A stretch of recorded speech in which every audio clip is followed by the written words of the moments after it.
coming to listen to me. I'm talking about Halloween today. So one of the first things, I'm going to break it up into 3 parts, and we started out with St. Hallows Eve, and then I'll talk about the history of jack-o'-lanterns, and then how it connects to the traditions that we have today. So I found the information about the Celtic Halloween on history.com, and it was originally on November 1st, because that was the end of their harvesting season, and they thought that with taking everything down and all of a sudden it was really cold, it must have been because spirits from the dead came and started visiting them. So they decided that they would honor them and try to make them like them so they wouldn't hurt their harvest. And they made bonfires and they danced and they dressed up in skins, and it was just their way of making a big thing from it because of the priest.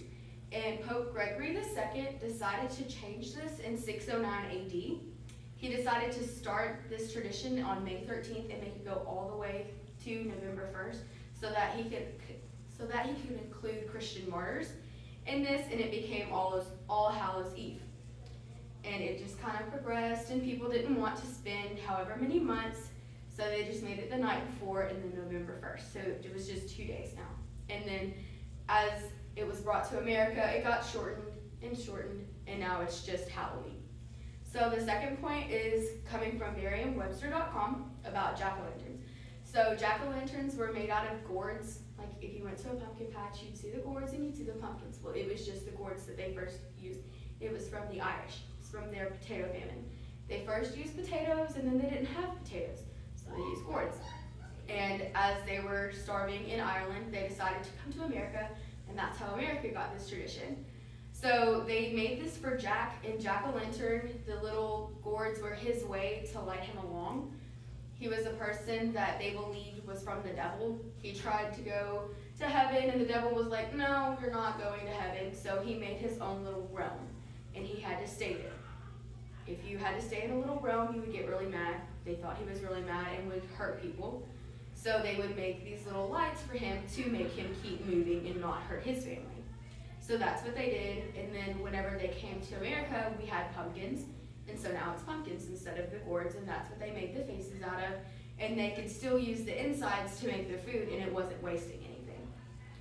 Then whenever I went to the third point, I was finding it on Smithsonian.com, and it was about the culture connections between what we had, and one of them I'm connecting is costumes, and then the second is candy. So the costumes were originally the skins that the Celtic people used to cover themselves from the evil spirits.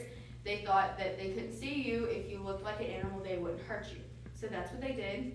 And then in Britain, they used costumes to look fancy. They would use the All Hallows Eve as a time to get some money to spend on their Saints' Day celebrations. They would go around and they'd dress up and they'd do tricks, and people would give them money, and then they could use it for the food of the next day. And then when they would also have candy, and that started in Britain.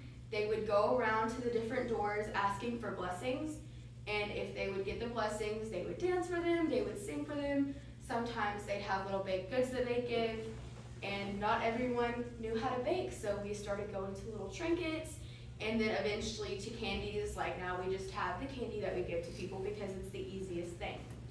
And so I'm really glad that you sat here and listened to me talking about Halloween. We talked about St. Hallows Eve, and then the jack-o'-lanterns, and then the connections that came from those original traditions of the Celtics. And thank you for listening. Yay.